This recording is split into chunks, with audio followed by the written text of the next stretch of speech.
Hello, everybody. Hello. Hello, hello. Good afternoon, everybody. Good afternoon, Montreux. Thank you very much, Will, for the very kind introduction. Thank you very much, CityWire, for inviting me to come to this rather beautiful venue. I must say, I do travel around quite a bit, but it's really tough to beat Switzerland, and it's very tough to beat Montreux in Switzerland. So I'm grateful for being here, and I hope at least to provide you with some degree of insight. I'm talking to a very experienced audience here this afternoon, and my opinion clearly is one of 300 people sitting here.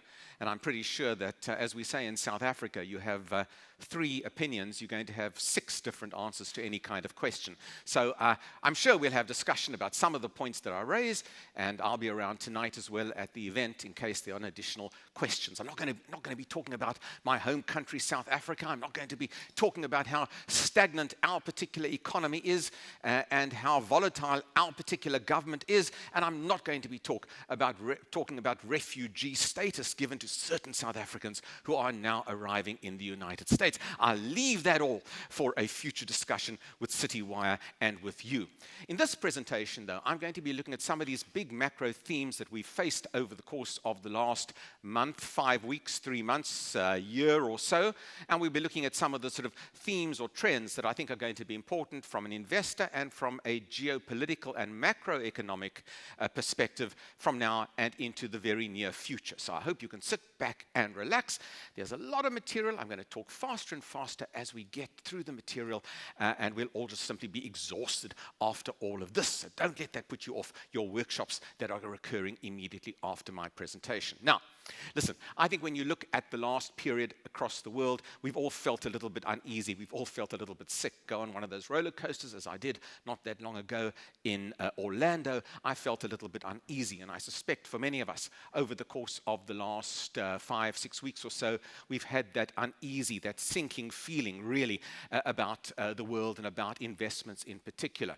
And much, of course, of the volatility has been as a result of the new, or certainly the Trump 2.0 presidency. I must say, I do rather like that particular video of Trump dancing. I can really relate to those moves on stage. I'm about as good as, frankly, he is when it comes to moving in conjunction with music. But certainly, it is the US. It is the US. It's all about the US, at least for the moment. But I think, as you will see, the context that the US is operating in does have implications for many of us, not just in the US, but outside of the US as well. We've gone through a remarkably rocky roller coaster ride just in the last 5 weeks or so. Markets were rocked by the tariff tantrum, as we saw, and of course, just in the course of the last 2 days, we've had this agreement to reverse some of the worst aspects of those tariffs, and I'll come back to that in a moment. But really, it is a case of what a difference a month makes. When you look at the level of volatility, when you look at the VIX index and the extreme nature of the VIX index, and of course you look at the S&P 500. Many of you in this room will probably answer, well, I could have foreseen this 5 weeks ago, but I do think that for many of us, we were certainly wondering as to how this would all play itself out, and we've at least reached some sort of temporary plateau in trying to understand where we are at the moment. Now, I know a lot of you, most of you, or everyone in this room, are in some way investors, and I presume you have this particular T-shirt at home, and you wear this when you go out jogging or running in the late afternoon. I presume also that you also have this particular shirt in your collection, because all of us, I think, frankly, should know our limits. And the events of the last 5 weeks or so really make me think of sort of these points that were made during the COVID pandemic. All of us in this room, really, we have to know our limitations. We can't confidently predict the end of the world. We don't know when the world's going to end, and we have no idea what to do if the world would end. And the things we do to protect ourselves for the end of the world would be quite disastrous if the world didn't end. But the best news of all, frankly, is that most of the time, the world doesn't end. And the world didn't end. We're all sitting here today and look at that S&P 500 as of last night. It's a different story. But the context in which we are operating today is very different. So let's put tariffs aside for the moment, because I will be talking about that. Let's put tariffs aside for the moment. I still believe that the world is emerging from the extreme disruption of the pandemic. That extreme disruption, I think, has created tremendous political tensions in many democracies around the world. And you only have to look at the plethora of elections and votes that were held in the last year to 18 months to get a sense of the immense political change that has occurred for many of our particular societies. Many of you in this room will be certainly very aware of these particular leaders, many of them not in office anymore, or many of them wondering whether they will be in office into the future. This level of volatility in our democracies has been a core feature to me of the post-pandemic era. And it's not just an issue of volatility amongst electorates, it's also an issue of dissatisfaction amongst middle classes. In the United States, 90% of Americans born in 1940 out-earned their parents. But less than 50% of those born in 1980 did.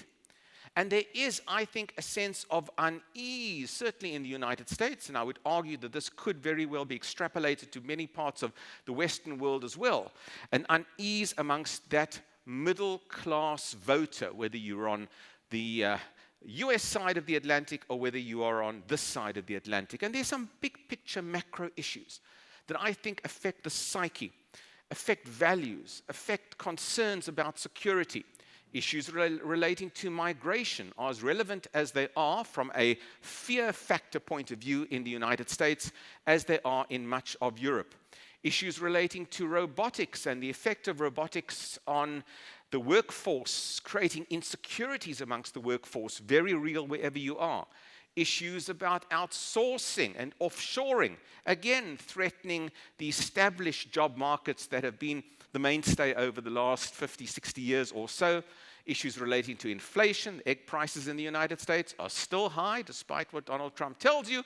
And the housing market, whether you're in the US or whether you're in this side of the pond, very difficult for first-time home buyers to get a foot on the housing ladder, creating uncertainty wherever you are. And it's created uncertainty and it's created angst in middle classes. You've seen the depictions at Trump rallies. I watched Trump very, very closely, watched the audience very closely. That's from the first Trump era, by the way. But it's a photograph that really shows that concern, that need, in a sense, or quest for change. It's an erosion of confidence in the state. And when the confidence in the state erodes, it leads to disillusionment with governments, and Stokes calls to reorder the state. And we've seen that certainly in the United States, and it's a cross-party dissatisfaction with leadership and, of course, with the performance of leadership as well. And that will create a more volatile global order, certainly in democracies across the world. It's not just a US phenomenon, my friends. You see it here on this continent and, of course, across in the UK as well. That by-election result just in the last week in the UK, potentially setting the scene for a sea change in UK politics as well. The battlegrounds between the old liberal order and a new, more populist right-wing order, just as they're being fought in the United States, being fought on these shores as well. And of course, it does stretch back to this issue of offshoring, the loss of jobs, as I've indicated, a shift in how we have plotted the path of globalization over the last 20, 30 years or so. Huge increases in global trade in terms of trade volumes or share of GDP, as the chart would indicate. And of course, those increases in global trade now slowing down quite rapidly and mutating into possibly regional globalization categories. And I'll come back to that in a moment. But the slowing of global trade certainly, I think, part and parcel of this resistance to offshoring, which I think is felt very, very broadly. So we are seeing a different global environment. The value context has changed. Sure, COVID played a role. Rising inflation, feeling just increasing frustration for consumers, and of course rising interest rates, making, of course, payments on debt that bit more difficult. So COVID sort of fueled many of these resentments that were building up. Supply chain constraints added to inflation over that period as well. So we have a new sheriff in town, or at least a sheriff 2.0. And the characteristics of this particular sheriff are important because we are going to live with this over the course of the next 4 years. And that's not to say that this sheriff is going to be replaced in 4 years' time. Another sheriff continuing his legacy, or her for that matter, might well take office. But for the moment, we have a reality star in the White House who is also a very effective communicator. And he communicates remarkably well in a relatively transparent fashion, as you can see. We have an impatient leader in the White House as well, who is looking for deals, quick results. He's eager and ready to surprise and loves the unpredictability of his own position. Keeping everybody else in suspense is manna from heaven for Donald Trump going forward. We have a president who is intent on leaving a legacy. Those of you that have been to Mount Rushmore will see in the slide that a face has been added in to the particular presidents on that marvelous geographical feature. But leaving a legacy is critically important for Donald Trump. And it's not as though he wants to leave a negative legacy. Certainly, he would like to leave a very positive legacy. And he himself has said, and that's why I put in a rather what I would call snarky image into this presentation of Donald Trump with an extra large Nobel Peace Prize around his neck. He himself has said that he would love to be awarded the Nobel Peace Prize, but he also said, I don't think they're going to give it to me, quote unquote. So there is a desire to leave a legacy, but at the same time, he does seem certainly likely to pursue retribution on political enemies, more so than US leaders in the recent past. And he presents an unashamedly anti-woke agenda, part of the value system that got him elected in the first place. And there's a really, really very good research piece done in the Financial Times just a few weeks ago that looked at the values of the United States society and plotted those values against other areas of the world. And if you look at the chart, now, actually the chart here, if you look at the chart, and I've tried to keep the charts to the minimum just to explain, but the right wing in the United States, or conservatives in the United States from a value point of view, are now much closer to current leadership in Turkey or Russia from a value point of view than the US, than centrists, which are further up on the list. So you're seeing a divergence in the United States on values that positions the US right wing much more closely aligned with perhaps more autocratic leaders of the world. And I think we have to understand that that could very well be a feature, a drift towards, I think autocracy is far too strong a word, but a drift away from the more constitutionalist aspects of previous US leaders to something a little bit different. We have a leader in the White House who has a disdain for multilateralism and global institutions. We have a leader in the White House who does seem as though he sees himself as some sort of emperor, perhaps having an emperor complex. And read the interview that was done in The Atlantic, I think it's this month, where he says quite candidly to the interviewer, and perhaps it was Trump wanting to create a headline for himself, I run the country and I run the world. I mean, I'm not making this up. This is what certainly one would study about Trump's utterances.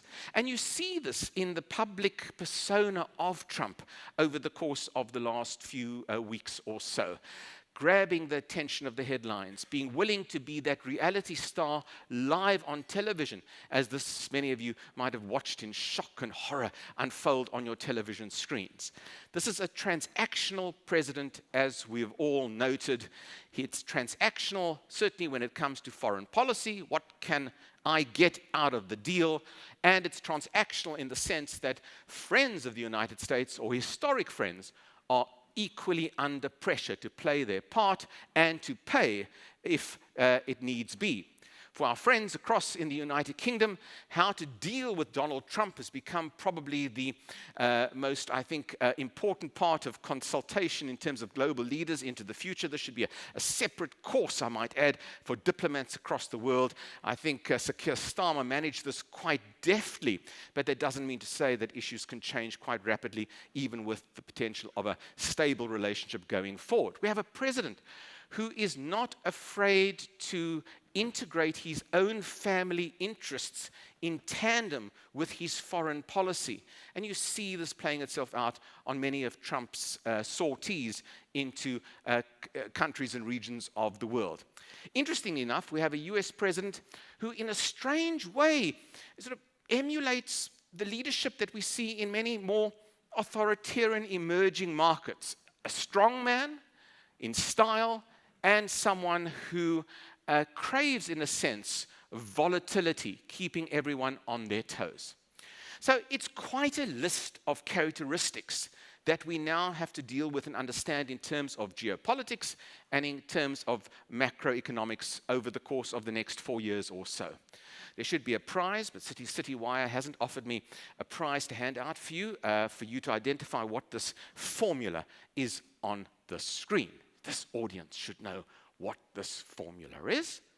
It's the reciprocal tariff formula that received such a deafening silence of approval in the last 5 weeks or so. The tariff story, akin to that Squid Game's on-off red light, green light kids game, has clearly been the game in town from an analytic point of view in the last 5 weeks or so. And that level of uncertainty, what one could call the unbearable uncertainty toll of the last, 100 days of the presidency, but the last 5 weeks or so, has taken its effect. You may ask, what's the plan? What was the plan with tariffs? And I'm not going to go into any great detail on all of these issues. You know them very well by now.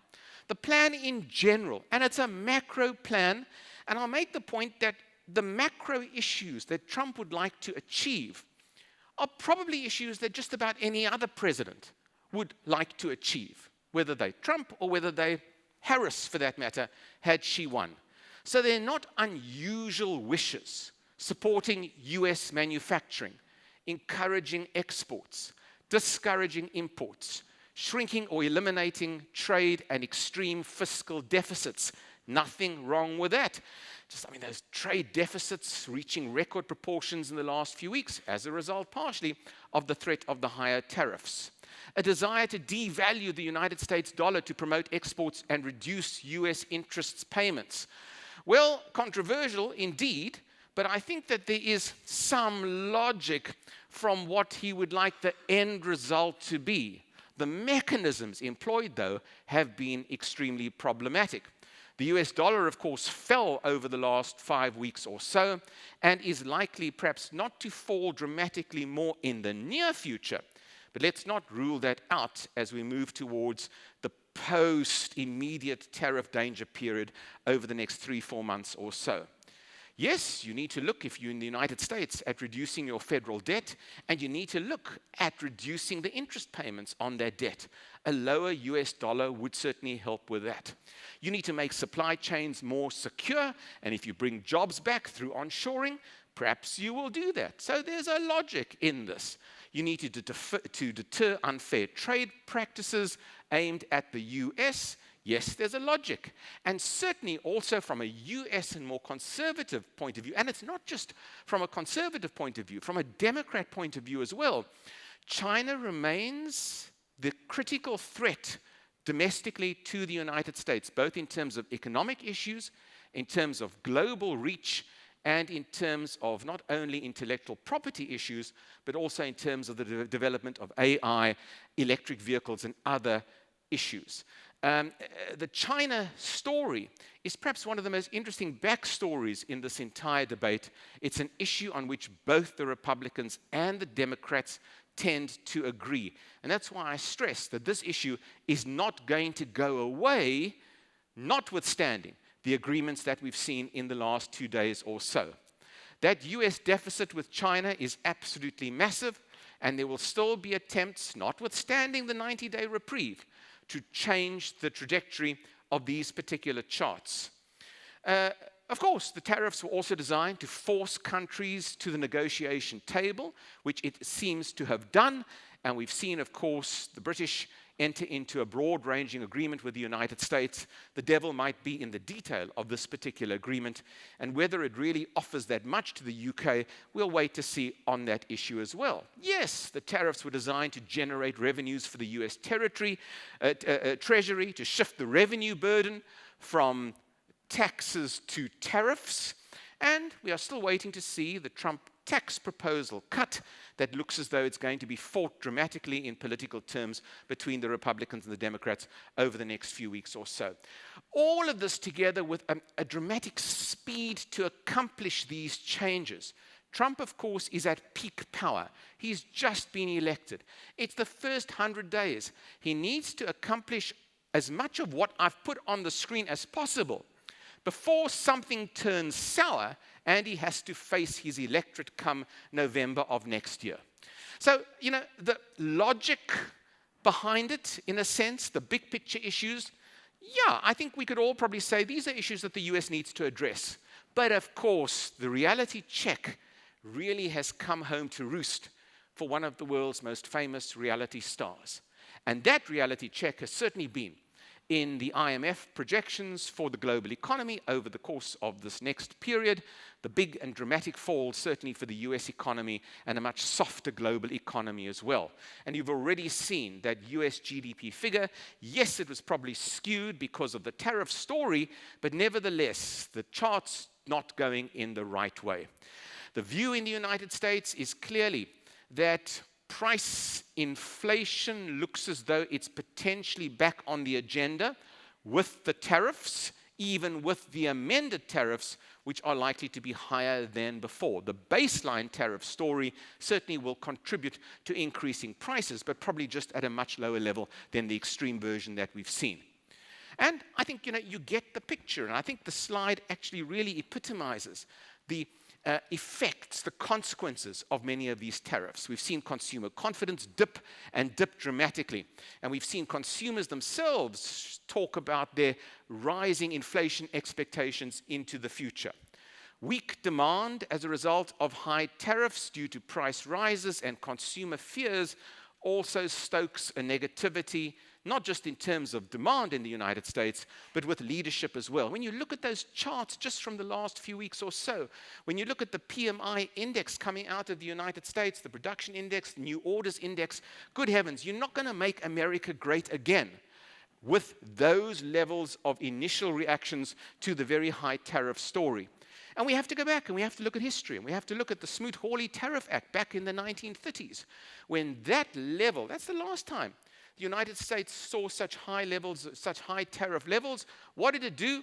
It dampened the economy to such a degree that inflation didn't go up, inflation came down because of a reduction in demand.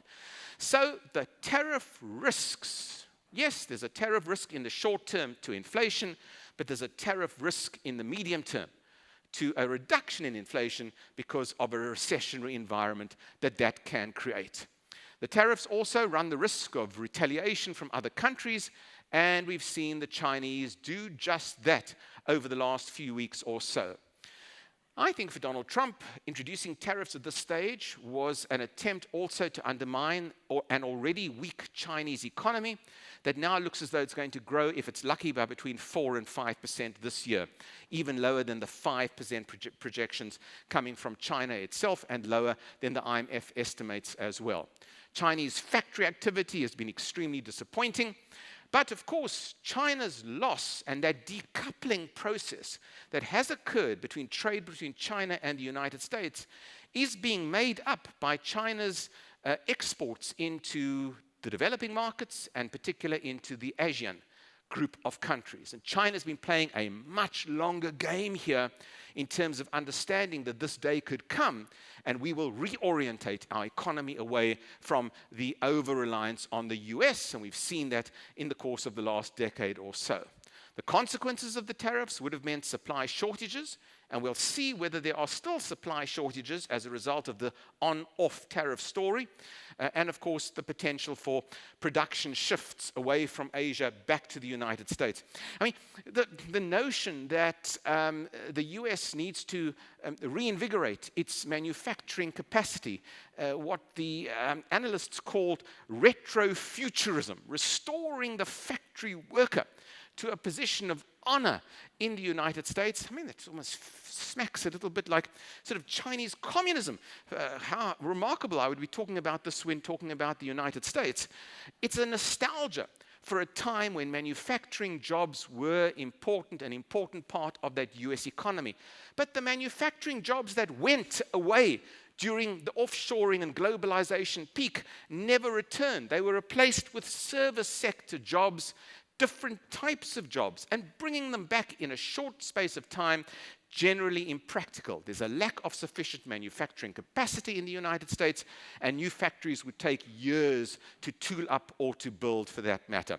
There are not enough skills, for that matter, to replace that global workforce that still operates so effectively in terms of geolocations across the world. And, of course, for the United States, wanting to bring back manufacturing jobs means that American workers who are paid much higher wage rates than their compatriots in China or in India are going to extend those costs to the US consumer. And is the consumer really ready for that? I really enjoyed these TikTok memes that the Chinese produced to try and show how unrealistic it was for the United States to consider this sort of re-engineering of its manufacturing sector. I mean, very cleverly done using AI, as you will discuss in the course of this conference, but I think epitomizing the sort of strange vision that the US will move back to this, or at least sort of extol the virtues of this into the future. The irony of this all is that Americans have had it good for the last 30, 40 years, the last 20, 30 years, because they've been able to afford cheap imports from China. That's why an American family can buy 10 Barbie dolls for their kids, because it's a cheap toy. You do away with that. You do away with the cheap products that Americans have relied upon, and you've got to convince your voters to endure some type of austerity in the process. No one wants to be convinced politically that austerity is the good way to go, especially for an American who understands that choice and the ability to spend has been a core strength of the United States for so long. The irony again of this debate about manufacturing and consumption especially has been about US consumption. Trump has almost suggested that Americans are consuming too much. And when you look at the consumption share of US GDP, it's almost 70% of their GDP is consumption-based. For the Chinese, it's about 40% of their GDP is consumption-based. How interesting it is that I can stand on the stage now in May 2025 and suggest to you that the Trump tariffs would have undermined the ability of consumption to be as important in the US, and at the same time, the Chinese are trying to do just the reverse, to up their level of consumption as a percentage of GDP. That's how much the world has changed just in the last period. And you've seen the struggling results from some of those household names in the United States. If you can't get too expensive to buy that latte with soy milk, or that McDonald's burger is just that little bit too much for the average family, those are important, I think, they're important caveats to the ability of Trump to carry his electorate with him into the future. Consumer confidence in the United States is directly linked to the political fortunes of US presidents. And that consumer confidence has taken a dramatic knock over the last month or so. So much so that our friends at Fox News, in this rather useful graphic, couldn't hide the fact that the US approval ratings at the 100-day presidential mark for Trump were much lower than even for Biden or Obama when compared. Even Fox couldn't hide this particular issue. Now, US voters are concerned about one thing. They're concerned about inflation and prices, the red highlighted one there. Healthcare as well, by the way, and jobs. But inflation, prices and healthcare. What they're not concerned about so much is trade. It's almost the lowest level of concern on this particular survey. So what Trump should be focusing on ultimately is what he promised his electorate: bring down prices, bring down healthcare, which I think is on the agenda. So when you look at these issues and you look at the application of these very high tariffs in the last month, you could very well think that he has shot himself in the foot on this particular issue. And again, what happened? He blinked. He blinked. He blinked on the basis of all of these factors and many more that I've mentioned to you. The climb down itself on tariffs just 2-3 days ago saves face for both Donald Trump and ultimately, I believe, is a political win for the Chinese leadership, who withstood the threat, and Trump ultimately was the one to cave in on the tariffs itself. Of course, what was it all about, you may want to say? Was this the dream that we lived through for the last 5 weeks or so? There's a great quote from an English jurist, John Selden, who said, and this was done in the late 1500s, "Take a straw and throw it up into the air. You may see by which way the wind is." Did Trump just float these ideas to see whether they would stick or hold? Or in fact, was he spooked by the charts and the graphs and the paths and the warnings that I've mentioned to you? But the reality is, we now have a world, at least for the next 90 days, in which we will vacillate between 10% baseline tariffs that weren't there before and 30% as applied to China, but perhaps to other countries as well. There's 90 days left of this interim period, and we don't quite know the negotiations and what comes after that. I think, in all fairness to Trump, there's never a wrong time to do the right thing. And common sense did prevail in the last few days or so. But markets will be looking for more meat on the bones. And this may well be confusing and contradictory as we move through the 90-day period. I do think that markets ultimately were the wall that decided the fate of these tariffs over the last 5 weeks or so. And the surge, of course, in markets since then really do reflect that relief rally that we've seen. But Wall Street estimates, earnings estimates, remain uncertain. They remain troubled. Yes, they reflect the uncertainty of the last period, but there is uncertainty going forward as well. And tariffs are likely to remain as a strategic leverage threat to the variety of trading partners that the United States has. It wishes to realign those partners with the US from an economic and perhaps from a geopolitical point of view as well. The notion that we are going to live in a period of strategic uncertainty, I think that's the critical type of overall view the Trump administration wants to convey. It's uncertain, it's volatile, and we reserve the right to re-levy tariffs or reintroduce other punitive measures as well going forward. So markets, I think, are going to remain unsteady. They're going to, yes, react positively to the recent concessions, but they still need stable earnings understandings from companies, and they also, in a sense, need an idea of where the Fed is going. The Fed is less likely to reduce interest rates right now. But I do want to caution this particular audience that the relationship between the White House and the Fed could be a very important, volatile issue over the next few months or so. You've seen Donald Trump's view on Powell, and you've seen in this rather crude tweet from Trump, "Too late, Jerome Powell is a fool," in capital letters. The threat of political intervention in the governor of the Central Reserve Bank, as we would call it, or the US Fed, potentially undermines constitutionality in the United States. And that, I think, creates a threat to stability. So we have to flag this going forward. Of course, businesses now, having gone through this last 5-week period, will need to reevaluate their long-term competitiveness and supply resilience across all sectors.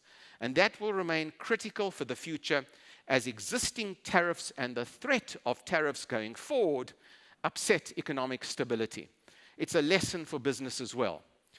And the psychological impact of what we've all gone through as well can lead to an erosion of trust in the US economy and certainly in the management of that economy, resulting in further global fragmentation as well. So I think we've seen de-escalation, obviously, but I also think it's de-escalation with the potential for further volatility as well. Finally, something quickly about the global geopolitical order, or disorder, as I often call it. It's a world that is now influenced by so many of these factors coming out of Washington. We have a United States that looks as though it wants to disengage from some of its global responsibilities. In part, I might add. Certainly there is a desire to halt the underwriting of the global security order, and you've seen Trump try to extricate himself from NATO responsibilities of great concern to this continent and, of course, to Ukraine as well. But we've also seen Trump talk about expanding the US influence. Greenland, Panama Canal, but quiet on that issue, at least for the moment. Perhaps the tariff issue has exhausted him completely. And, of course, Canada.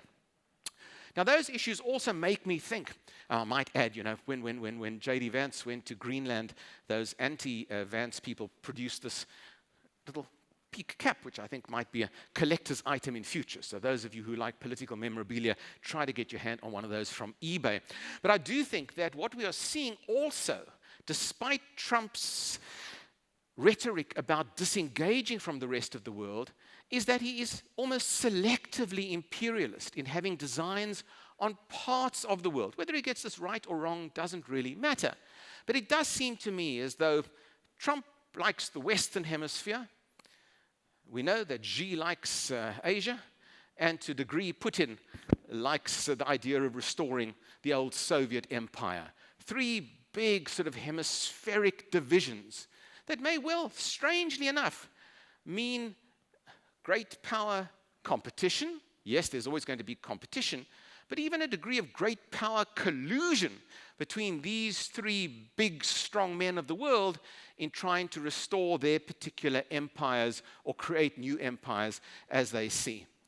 So from I think, an overall global perspective, we are seeing a world that's going to become more multi-aligned. I think all of this theater, it's political theater, it's drama.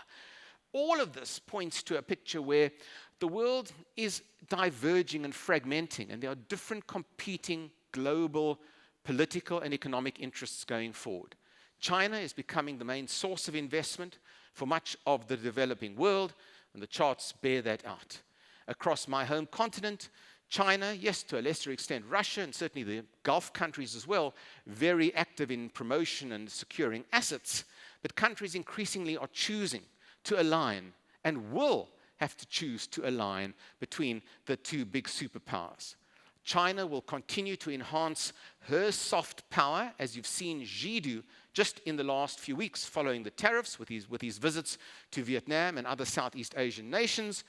And, of course, the soft power that China has a definite advantage over Trump's withdrawal of soft power issues like the dramatic closure of USAID options for much of the developing world, giving China a distinct benefit going forward. I think it is going to be a more complex world, and I certainly think that the linkages that have emerged between Russia and China are still going to provide us with geopolitical conundrums, and certainly major conundrums for Donald Trump sitting in the White House in how to deal with this down the line. The trade issues we can put aside for the moment. The geopolitical and geostrategic moves between certainly the big powers of Russia and China will continue, I think, to confound Donald Trump and probably keep him up at night and make sure that he tweets throughout the night, as he often does.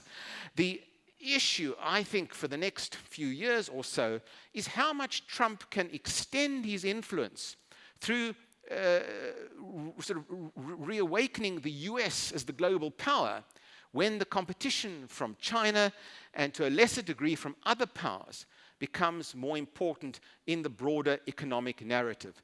Can Trump effectively position the US as the king of the world or the king country of the world, or will the other major powers emerging continue to be the thorn in the flesh of the United States, particularly when it comes to the US dollar as the global reserve currency, and whether that is going to be whittled away over time?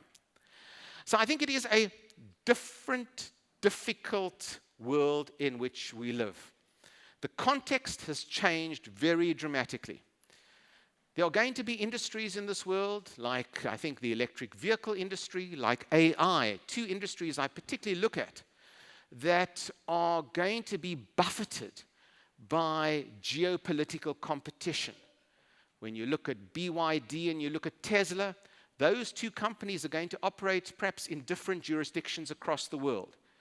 And they will extract certain benefits from certain geographical areas in which they live. I live in South Africa. Every third vehicle on my road today is a BYD vehicle. And the automobile industry, the German car makers, are suffering and closing down their plants in South Africa as a result of that. So the battlegrounds on EVs is going to be huge. The battlegrounds on AI, and you've seen the Chinese advancement in AI. You will discuss AI more over the next few days or so. But the competition for proprietary rights for AI are now going to extend to geopolitical battles as well in those particular industries. It's a world, I think, in which we are going to probably need to diversify our thinking a lot more. And we need to be, I think, protective of where we put our cash and funds. Understanding these geopolitical moves, understanding the fact that there will be pressure on the US dollar as a result of concerns about US exceptionalism. And I think the episodes of the last 5 weeks have dented quite dramatically the narrative of US exceptionalism. It's dented it to the extent that investors will be saying, let's diversify. Let's look again at Europe. And Europe may be an emerging market in the next while in terms of being fashionable.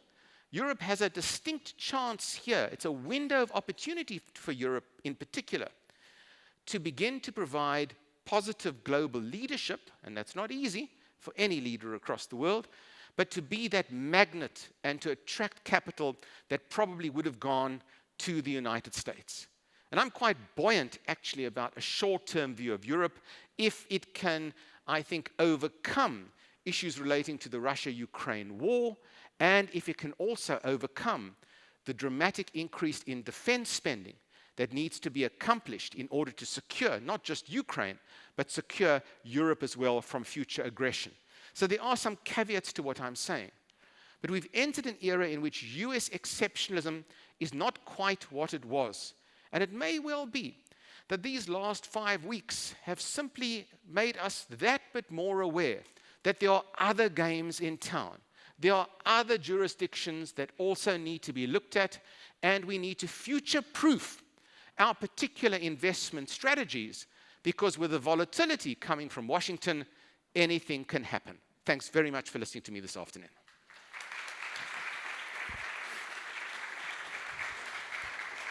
Right. Hopefully, I'm going to... Right, Dan, if you can stand over there. Thank you very much. We've got a few minutes of questions, which is fantastic. So, usual thing, put your hand up and a microphone will find you and speak to the microphone and introduce yourself when you have a question. So, brilliant. We've got a hand up there. Ella's right behind you. 1 second. Thank you. Brilliant. Hi. Thanks for your presentation. You know, while we are having this presentation here in Montreal, lovely Montreal, Trump is in the Middle East, jumping from one country to the other, signing a mega trillions trade agreements. And it was announced recently on Bloomberg that he will have a statement with regards to Ukraine, Russia later today. It looks like Europe is not being counted. It's not part of what's going on in the world today. What do you think the implications will be on Europe because of that? Yeah. Thank you for that question, and I think it is a very important question. I think Europe has a distinct... I've mentioned in my last closing minute that I think there are substantial opportunities for Europe. I think we'll just put Ukraine aside for the moment. I think from an economic perspective, Europe still has to enter into a trade agreement. The EU has to enter into a trade agreement with the United States. So it is a complete unknown as it is at the moment. But Europe has substantial leverage when it comes to dealing with the United States, particularly on the issue of European services. That's where Europe has the real surplus in terms of what it sends across to the United States. So I think that that will stand Europe in good stead. But Trump's distinct dislike for Europe, particularly for the liberal order of Europe, also I think will play to the other side. And the irony of, again, the last period that we've seen is that the Trump-Xi, I'm not going to call it a love fest because I think that's too strong a word, but the rapprochement between Trump and, let's say, China, at least for the 90 days, may well be that bit more difficult to reach with Europe, given the ideological dislike or disdain that the right-wing Republican core have towards the more liberal Europe. And I just want to issue that as a sort of, I don't want to end my comments here on a negative note, but I do want to flag that since you've given me the opportunity here. Europe, secondly, will also need to assess any retaliatory measures that she might have up her sleeve to deal with a more aggressive Trump. But Europe, too, will need to keep her mind open about trade agreements with many other parts of the world. And here I'm looking at clearly India and China as well. We've seen the British certainly look at a big trade agreement with India just in the last while. And Europe may well be in the same boat as countries like, strong countries in my view, like Vietnam or Brazil, for argument's sake. Countries that can straddle different geopolitical options when it comes to operating, investing, getting investment. It's not just anymore a US plus Europe versus the rest. It may be a US on one side and a Europe plus China plus India plus Vietnam on the other side. And I think certainly for us here in Europe, understanding that dynamic is probably a dramatic change from what many of us have lived through our whole lives in the last 50 years, given the average, perhaps, age in this particular audience. And I think that poses a threat to Europe because of the inability of the US to find common ground, not just in terms of defense, but in terms of values and ideology. And there's a good example of that in terms of those leaked tweets, by the way, on the disdain for Europe from the Trump administration. But it's an equal opportunity for Europe to broaden her thinking and to find those new trade corridors that I think are going to be very important, and possibly the trade corridors of the future as well. And when you look at the demographic story coming out of India, you look at the demographic story coming out of my home continent in Africa, you look at the infrastructure backlog and deficit, particularly on the African continent, I think the trade corridors and the investment corridors of the future are really going to concentrate on those issues, and Europe will play a role in that. Thank you for, I think, a very pertinent question. Thank you. Right. Another question. That hand up did go up first. yeah, so thank you. Sorry, I couldn't quite see who it is. Thank you. Well, what's your view on the US dollar as the reserve currency? Thank you again. Yes, I think the US dollar will remain the global reserve currency in our lifetime. I don't see that shifting to any great degree. I think we will see a slow path of the advancement of other countries. The quantities of the global trading quotations in yuan, in euro, might well start to rise. And we've seen some of that data coming through just in the last 5 weeks or so. But I think it's small, it's very incremental.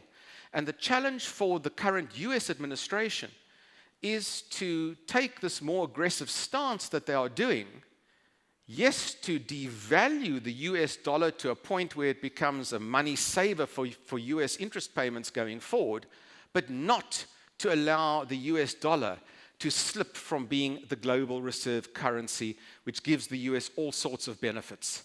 And I think that mix is going to be difficult for the US, but the lead for the US dollar and the inability, certainly, of the Chinese yuan to be that global currency of reserve with the transparency and that is needed will keep the US dollar in a position of ascendancy for some time to come. Right. Now, if you can give a quick answer, Daniel. There's we no can quick, have there's one no quick, more- there's we no can- quick answers to any of we these can things. have one more question. Yes. There's no easy answer. I'm sorry. There was Ella behind you. I'm sorry. There was someone who had their hand up before. Sorry, we Quick might have to- question. How realistic is it that Trump is pursuing a third term?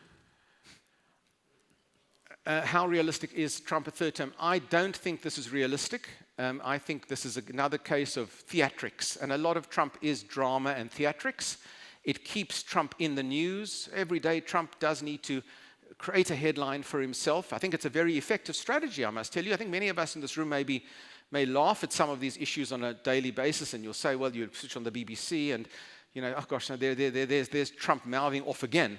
But I think for Trump's home base, resisting the norms, being the maverick, not following the dictates of society is tremendously appealing to that, if I might use that bad term here, you should never use it at a conference, sort of pissed off element of Americans in particular who want someone to stand up against the confines that they find themselves in.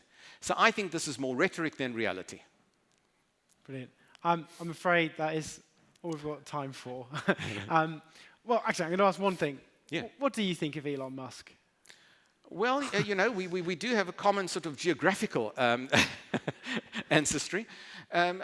Look, I think this is someone who is as transactional as Donald Trump is. And when you look at Musk's own background and you look at his own non-involvement in politics for many, many years, he has attached himself to the Trump train. And I think very cleverly identified the Trump train as the key deliverer of his interests. So, you know, I think this is a remarkable mind, if I might say, a remarkable mind. I think a remarkable asset in terms of the development of technology. But I think that the transactional nature of Musk does make him, obviously, I think, a difficult character for the public to consume. And the one issue that I didn't mention, obviously, was the Musk job cuts and the Doge issues in the United States, and the way that Musk has tackled those job cuts as dramatically as it has. And when you turn your hand to politics, when you have a brand like Tesla or Starlink, and you turn your hand to politics, you become tainted with that political brush. That's the risk that Musk has taken over the last year or so. And he's taking further risk by also attaching himself to European politics, as we know, Musk's involvement with the AfD in Germany. So I think Musk as well runs the risk, as I showed you a picture of Donald Trump shooting himself in the foot, Musk also shooting himself in the foot by virtue of the political associations that he seeks. And frankly, I'm not an advisor to Elon Musk, but sticking to his outstanding brands would probably be good advice for him. Brilliant. Well, without any more questions, that is all we have time for. But an absolutely fantastic talk. So thank you very much, Daniel. Thank you. Thank you. Thank you. Cheers.